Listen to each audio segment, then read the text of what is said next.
अस्सलाम वालेकुम पेरेंट्स।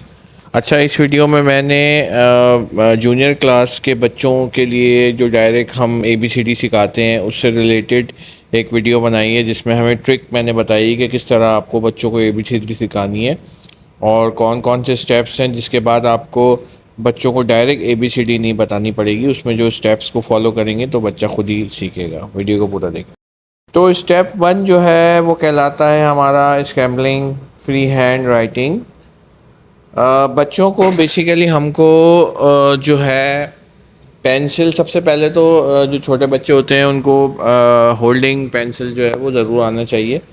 तो पेंसिल की होल्डिंग सिखाने के साथ साथ उनको पेंसिल, जब उनको होल्डिंग आ जाए पेंसिल की, तो फ्री हैंड के तौर पे उनको पेज दे के कुछ लाइनें वगैरह बनवाएं, ताकि उसको अंदाज़ा हो कि किस तरीके से लाइंस ड्रॉ की जाती हैं। ठीक है, ये स्टेप 1 है।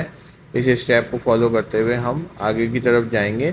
तो इसकी प्रैक्टिस सबसे पहले बच्चा जब बिगनिंग बिल्कुल होती है स्टार्टिंग में, तो ये चीज़ जो है वो ज़रूरी है। इसको ये चीज़ फॉलो अप करेगा तो बच्चा जो है वो आसानी के साथ आगे की तरफ जा सकेगा।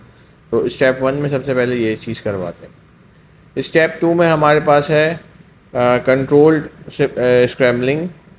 तो इसके अंदर क्या होता है कि हम कोई भी तस्वीर या कोई भी पिक्चर जो है वो हम ड्रॉ करके देते हैं बच्चे को, और उसमें उसको विद इन अ पिक्चर जो है वो कलरिंग या कोई भी शेडिंग वगैरह कराना सिखाते हैं।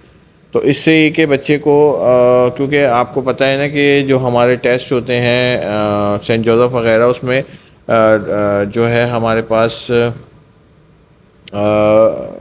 कलरिंग वगैरह भी आती है।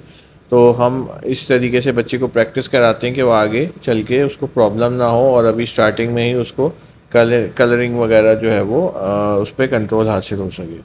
तो कोई भी पिक्चर आप ड्रॉ करके दे सकते हैं और इस तरीके से बच्चे को सिखा सकते हैं कि किस तरीके से हमको कंट्रोल होना चाहिए, कोई भी कलर वगैरह या कोई भी चीज़ हम किस तरीके से उसके साथ करेंगे।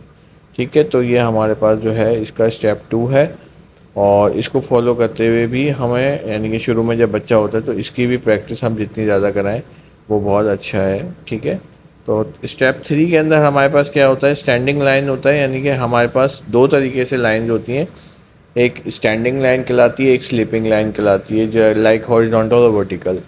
तो बच्चा छोटा होता है तो उसको हम इस तरीके से स्टेप 3 में सिखाते हैं कि किस तरीके से आपको स्टैंडिंग लाइंस के थ्रू जो है वो आपको बच्चे को सिखाना है, कि उसको स्ट्रेट लाइन बनाना सिखाएं, उसको बताएं स्टैंडिंग लाइन क्या होती है तो वो ड्रॉ करे।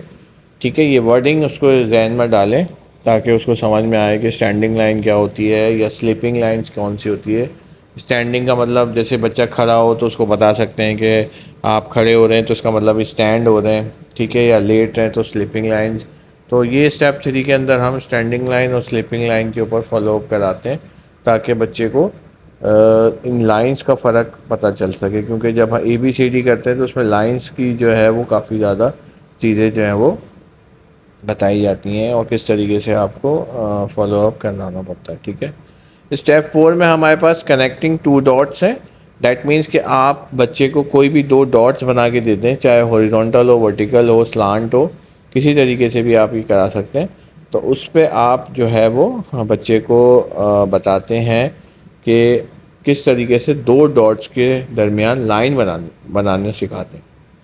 ठीक है, तो ये चीज़ भी बहुत इम्पॉर्टेंट है, और बच्चे को इससे अंदाज़ा होता है कि किस तरीके से हम लाइंस को ड्रॉ कर सकते हैं, और लाइंस को हम किस तरह फॉलो अप करते हुए आगे की तरफ ड्रॉ किसी भी 2 पॉइंट्स को किस तरीके से जॉइन कर सकते हैं। तो इसमें आप कोई भी standing line, sleeping line, slant line, कोई भी लाइन बना सकते हैं। तो ये लाइंस जो हैं वो सबसे पहले जो है वो बिल्कुल, जो हमारा बच्चा बिल्कुल जूनियर सनफ्लावर का बच्चा होता है छोटा, तो उसको ये चीज़ें सिखाई जाती हैं ताकि उसको आगे की तरफ जो है वो प्रॉब्लम ना आए लिखने के अंदर। ठीक है, सही है।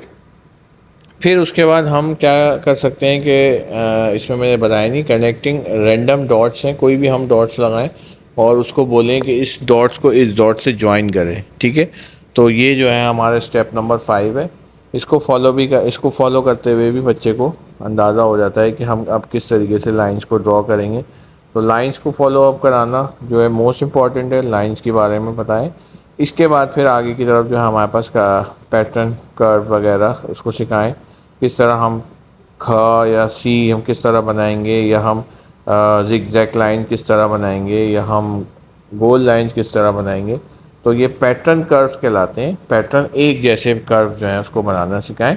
स्टेप नंबर 6 के अंदर पैटर्न कर्व जो है उसको आने चाहिए। तो ये सारे स्टेप जो हैं वो बहुत ही इंपॉर्टेंट है, कोई बताता नहीं है। इसके बाद जाके जो है वो आप बच्चे को राइटिंग की तरफ ले जा सकते हैं, डॉट्स बना के उसमें आप जो है वो ABCD उसको लिखवाएं, या कोई भी चीज़ के ऊपर डॉट से हाथ फिरवाएं। तो ये स्टेप्स को फॉलो करेंगे तो इंशाल्लाह ताला आपका बच्चा जो है वो फ़ौरन जो है वो ABCD भी सीखेगा, और उसके साथ साथ जो उसकी इनिशियल स्टेज होती है उस पर वो काफ़ी ज़्यादा अच्छी तरीके से सीखेगा। ठीक है, तो ये मैंने जो है वो आपको सारा जो है वो बता दिया है। और इंशाल्लाह ताला, और ये मैंने एक छोटी सी एक्सरसाइज दी थी कि ये एक मैंने दिया था कि एक तस्वीर बनाई थी, इसमें मैंने बता दिया था कि इस पिक्चर को बताओ इसमें हॉरिजॉन्टल लाइंस कितनी हैं। तो ये आप अपने बच्चे से करवाएं और फिर आप मुझे कमेंट्स में बताएं कि कितनी लाइंस इसके अंदर हॉरिजॉन्टल हैं। तो ये आपका एक टास्क भी हो जाएगा बच्चे का। ठीक है, तो इस तरीके से चैनल को भी फॉलो करें। ठीक है, थैंक यू सो मच।